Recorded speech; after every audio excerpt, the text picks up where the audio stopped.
Eduardo Daniel Mastral, de fils de feu à fils de la lumière. Interview de Bruno Faria. Le satanisme et la réalité. Il y a des gens comme vous et moi, en chair et en os, qui subissent des influences démoniaques même sans le savoir. Mais adorer le prince des ténèbres, être d'accord avec lui, recevoir des pouvoirs de l'enfer, cela est réservé à un groupe organisé, solidaire, fort. Ce groupe de milliers de personnes domine et embrasse la société grâce à la haute magie, la préparant à la venue de leur Messie, l'Antéchrist. Eduardo Daniel Mastral était l'un d'entre eux. Il a été choisi dès sa naissance par Satan. Toute son enfance a été accompagnée de situations qui l'ont amené à s'abandonner corps et âme à la confrérie satanique mondiale de la plus haute hiérarchie, basée à San Francisco, aux États-Unis. Cette fraternité représente Satan ici sur Terre et possède des noyaux dispersés partout. Ce sont des personnes choisies par les démons, une véritable armée humaine recrutée par Lucifer lui-même, dont l'objectif principal est la propagation du satanisme dans tous les secteurs de la société. Ce sont des personnes préparées, qui ont accès et sont des collaborateurs des princes infernaux les plus puissants, qui, à travers des rites et des sacrifices, plongent dans la domination même de l'enfer. Dans son livre, Fils de feu, Daniel Mastral raconte comment Satan est en guerre contre l'Église du Seigneur Jésus, investissant contre les chrétiens non préparés en infiltrant ses disciples dans les églises elles-mêmes. Dans le livre, en plus des révélations surprenantes qui racontent les pièges de Satan pour tenter de dominer le monde et les gens, nous voyons également la réalité des démons qui se matérialisent et apprennent à leurs disciples à faire des voyages extracorporels. Daniel Mastral, par exemple, avait déjà atteint le niveau de sorcier. Il pourrait quitter le corps et entrer dans les chats. Avec ses yeux, il pouvait lancer de puissants sorts qui tueraient les gens. Jusqu'à ce qu'il croise un pasteur, rempli du Saint-Esprit. Aujourd'hui, Daniel est un missionnaire de Jésus sur terre après avoir été sauvé des ténèbres. Malgré les menaces de mort, une des raisons pour lesquelles nous ne publions pas sa photo à côté de cette interview, comme d'habitude, les attaques qu'il a déjà subies, les persécutions sur le plan physique et spirituel, il est vivant pour témoigner de la grande puissance de Jésus qui est au-dessus de tout, sur terre et dans tout l'univers. Dans cette interview vous en saurez un peu plus sur la vie de cet homme que l'on appelait le fils du feu dans la confrérie mais qui est ensuite devenu le fils de la lumière. Comment votre implication dans le satanisme a-t-elle commencé et combien de temps a-t-elle duré? Jusqu'où êtes-vous arrivé? Daniel Mastral. Je cherchais quelque chose qui comblerait le vide que je ressentais. Ce n'était pas du tout conscient, mais mon âme avait un trou à l'intérieur. J'ai fait partie de tout ce qui a été une secte, le bouddhisme, le spiritisme, les mormons et même l'église protestante. Je ne me sentais le bienvenu nulle part. Surtout dans l'église évangélique, la déception était très forte, je regardais les gens et je ne les voyais pas mettre en pratique ce qu'ils prêchaient. Mais c'était une de mes caractéristiques d'être aussi très curieux de tout ce qui concernait l'occulte. Un jour, j'ai lu un article sur l'église de Satan dans une bibliothèque et j'étais curieux de savoir de quoi il s'agissait. Pour tenter d'obtenir plus d'informations, j'ai commencé à échanger de la correspondance avec l'une des branches de cette église aux États-Unis. Aujourd'hui, je sais que rien de tout cela n'est arrivé par hasard. Il me surveillait déjà, influençant ma vie et les circonstances pour que je prenne réellement cette voie. La correspondance a duré quelques mois, jusqu'à ce que je sois approché par un membre de la confrérie ici au Brésil. Une autre fois a passé, et ils m'ont peu à peu entraîné à être suffisamment cautérisé pour accepter que le diable était bon et Dieu très injuste. J'ai donc été invité à faire partie de l'organisation satanique. Je suis resté 6 ans dans la confrérie et j'ai atteint le niveau de sorcier. C'est une note élevée. Il n'y aurait pas de bavardage inutile pendant ces 6 années, car les satanistes vivent leurs croyances d'une manière très intense. Le cœur de leur vie est leur engagement envers Lucifer. C'est pourquoi vous pouvez comprendre qu'en 2 mots, cette période a été vécue avec force. J'ai appris ce que c'est que de faire partie d'une famille qui vénère le prince des ténèbres. C'était quelque chose de très lourd, mais Dieu merci, j'ai été délivré par Jésus. Selon vous, quelles sont leurs stratégies pour gagner des partisans? Daniel Mastral. En fait, ceux qui sont recrutés pour faire effectivement partie de la confrérie sont minoritaires. La confrérie est un groupe très proche du haut sommet stratégique du satanisme. Je vais essayer de mieux l'expliquer en utilisant un exemple. Faisons une analogie avec une entreprise familiale. Le père et le président, le diable, et les postes les plus élevés du conseil d'administration sont attribués à leurs enfants, les enfants du feu, les vrais enfants du diable. Tous les autres employés de cette entreprise, même s'ils sont au service du propriétaire, ne bénéficient pas des privilèges dont bénéficient leurs enfants. Comprendre, ce conseil, composé des fils du diable, est ce que nous appelons la confrérie. C'est le sommet de la pyramide. Pour recruter ceux que Lucifer entend appeler fils, il existe plusieurs méthodes, mais il y a toujours une indication des démons eux-mêmes dans ce sens. Autrement dit, les démons signalent clairement ce qui les intéresse. Ces personnes sont donc approchées et intégrées à la confrérie. Cependant, comme je l'ai déjà dit, il s'agit d'une minorité. L'objectif principal de la fraternité est de préparer le monde à l'accueil de l'Antéchrist. La manière dont il opère dans la société est très complexe, mais, en un mot, le satanisme a travaillé au fil des siècles à préparer les esprits. Ils doivent affaiblir la vérité de Dieu afin de pouvoir faire prévaloir leur vérité. Cela ne s'obtient pas du jour au lendemain. Il est nécessaire d'étendre un véritable réseau invisible sur la compagnie, à tous ses niveaux, pour que l'influence globale soit complète. L'intention est que tous les secteurs connus de notre monde soient imprégnés et que cela crée un pouvoir d'influence. Et quand je dis tous les secteurs de la société, je parle de tout le monde. Éducation, politique, santé, sécurité, médias, divertissement, etc. etc. etc.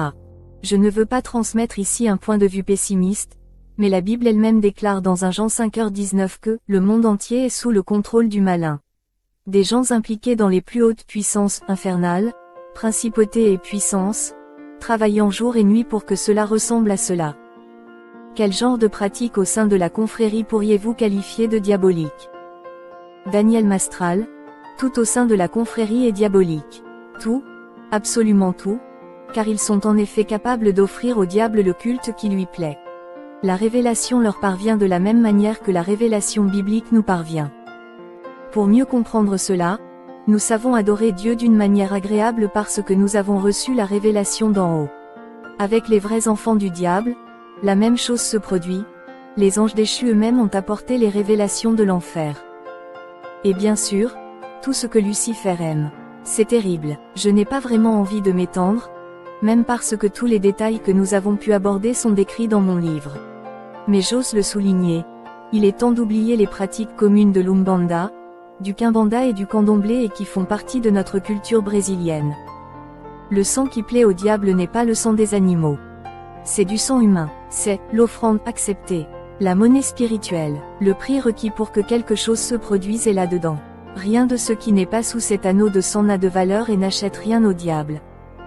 Concernant l'argent, la Bible déclare également que le diable est le prince de ce monde. Sachez que le prince de ce monde a beaucoup d'argent. Les gens qui font partie de la confrérie ont un pouvoir d'achat très élevé. Même s'ils ne l'avaient pas fait auparavant, une fois qu'ils sont consacrés et faits enfants du feu, l'argent leur vient aussi sûrement que la nuit vient après le jour. Une organisation internationale comme celle-ci sait sortir quelqu'un de nulle part et en faire un grand entrepreneur, par exemple. Tout est dirigé par des démons. Quel genre d'entreprise ouvrir, comment ouvrir, où ouvrir. La confrérie elle-même amène ses propres avocats, banquiers, marketing. Il n'y a aucune possibilité de ne pas devenir riche. Par exemple, disons que quelqu'un a reçu des conseils des entités pour l'ouverture d'une marque. Comprenez que rien n'est juste pour être. Lucifer veut que ses enfants profitent de tout dans ce monde et dans cette vie, sans aucune restriction. Du moins c'est comme ça qu'on nous le dit, et l'argent est un facteur très important pour y arriver, non. Mais la marque n'est pas seulement destinée à l'enrichissement de la personne, elle doit être un facilitateur de l'influence satanique sur le monde. Comment s'est passée votre conversion au christianisme? Daniel Mastral. Chaque fois que nous attaquions une église, elle refroidissait et devenait morte. Il existe toute une stratégie pour infiltrer et détruire les églises. Les enchantements faits contre les dirigeants ont toujours fonctionné. J'en ai vu beaucoup abandonner leur ministère, d'autres tomber complètement malades, d'autres devenir complètement fous, d'autres même mourir. Mais un jour, un homme n'est pas tombé. Les enchantements les plus puissants n'ont pas fait tomber ce pasteur. J'ai commencé à l'opprimer davantage en augmentant l'offensive démoniaque contre lui. Il semblait y avoir quelque chose de très fort, de très grand, de très formidable qui le protégeait. Je suis allé le voir de près. C'était une chose incroyable. Je suis tombé par terre.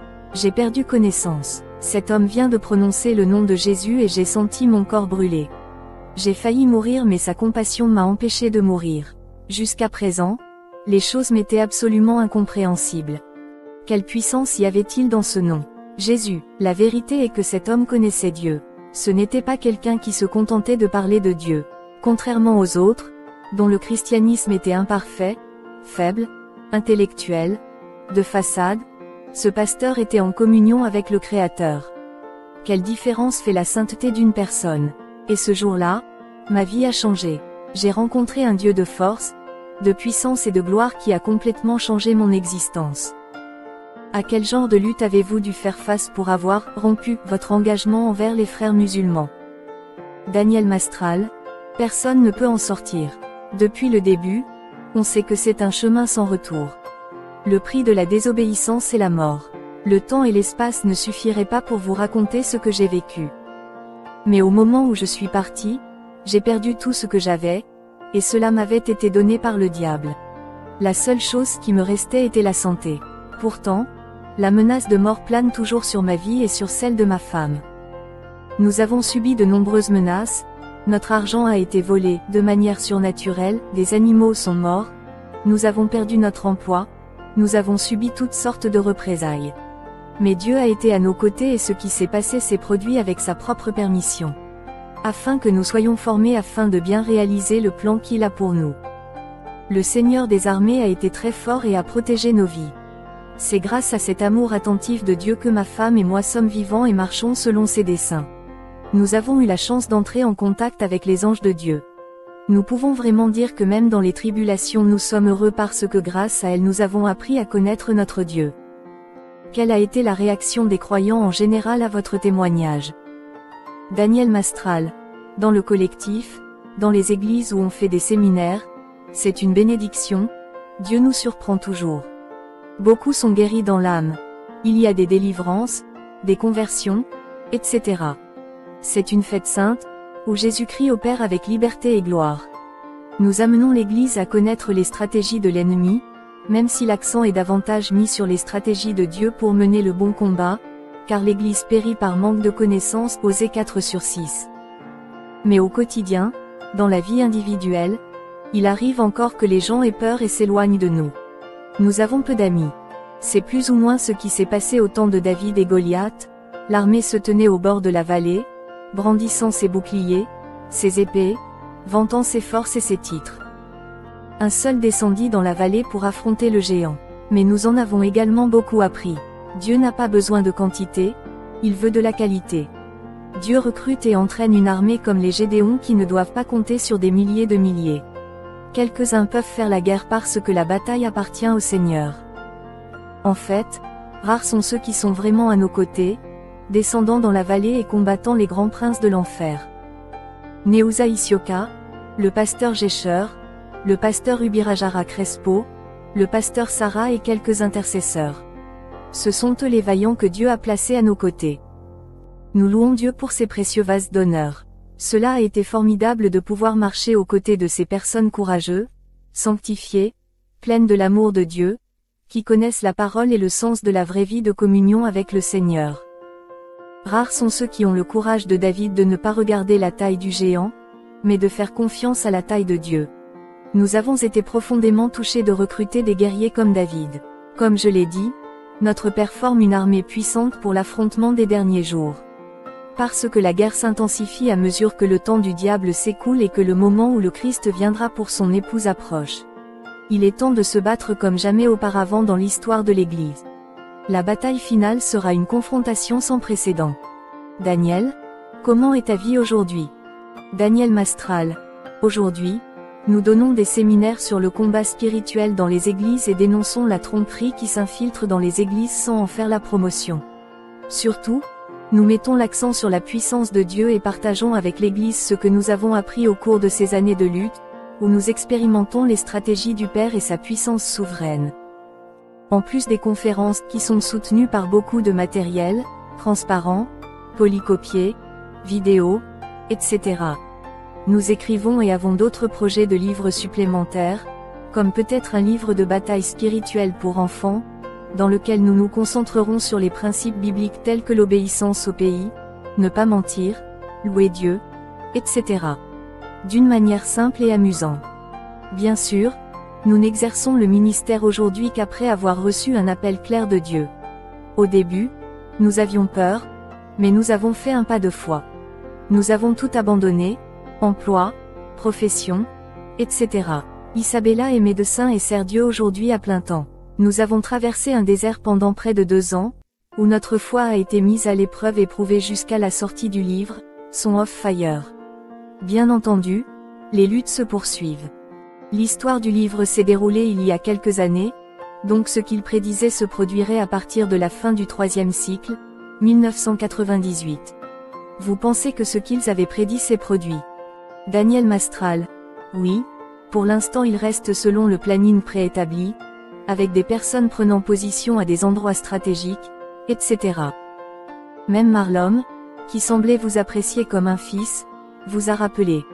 Et après avoir publié le livre, est-ce que quelqu'un de la confrérie vous a encore menacé? Daniel Mastral.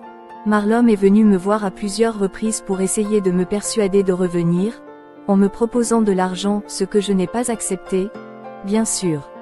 Il a changé de stratégie plus tard, en essayant le côté émotionnel, et finalement, avec des menaces claires. En ce qui concerne la confrérie, non seulement il menace, mais nous avons déjà reçu plusieurs attaques, et si la main de Dieu ne nous protégeait pas, nous aurions déjà péri. Comment est née l'idée de sortir ce livre? Daniel Mastral. Ce n'est pas né dans mon cœur, mais dans le cœur de Dieu. Nous avons simplement obéi. J'ai eu une expérience formidable avec Dieu. J'ai reçu la visite d'un ange. Je demandais ça depuis des années, parce que je n'avais vu que des démons. Mais l'idée que j'avais d'un ange était de nature baroque, cheveux potelés, bouclés, visage de garçon, petit. Ce que j'ai vu, il n'y avait rien de tout ça. Il était fort, un guerrier. Il n'avait pas d'aile et m'a parlé, me donnant clairement l'ordre de publier le livre et une onction spéciale pour affronter ce qui allait suivre. C'était quelque chose d'unique, que nous raconterons plus en détail dans notre prochain livre. Je ne veux pas gâcher l'histoire. Comment s'est déroulé l'accueil public des Fils du Feu? Daniel Mastral. Les résultats du livre sont étonnants. J'ai reçu de nombreux emails, et la grande majorité est unanime pour affirmer qu'ils ont été transformés par Dieu à travers la lecture, prenant un nouvel engagement dans la parole. Tout le monde a été richement béni. Je reçois beaucoup de belles histoires, de nombreux témoignages. En fait, le livre a été un instrument pour alerter l'Église et l'éveiller à un plus grand engagement envers Dieu. J'ai publié mon email dans le livre précisément pour mesurer les résultats de la semence de Dieu au cœur de l'Église. Et étonnamment, je reçois aujourd'hui plus de centièmes mails par jour et les réponses ont dépassé mes attentes. C'est très bien parce que cela me fait voir qu'en fait, c'était le dessein de Dieu et la bonne voie à suivre. Pratiquez-vous encore certains sports comme la lutte, comme vous l'avez mentionné dans le livre? Daniel Mastral. Non, pour moi, Dieu a donné un réma, un mot, arrêtez les sports de combat. Celui qui vit par l'épée meurt par l'épée. Aujourd'hui Dieu est en union avec moi, ma force vient d'en haut. Pas de mes poings, il est ma forteresse et mon général. Ayant une personnalité si forte, quelles personnes ont été utilisées par Dieu, pasteurs, chanteurs, dirigeants en général, dans votre vie? Daniel Mastral. La personne la plus importante dans ma vie, en voie de restauration et de guérison, était ma femme, à l'époque, ma fiancée. Isabella a toujours été à mes côtés, en confiance, m'a apporté tout le soutien et l'aide dont j'avais besoin.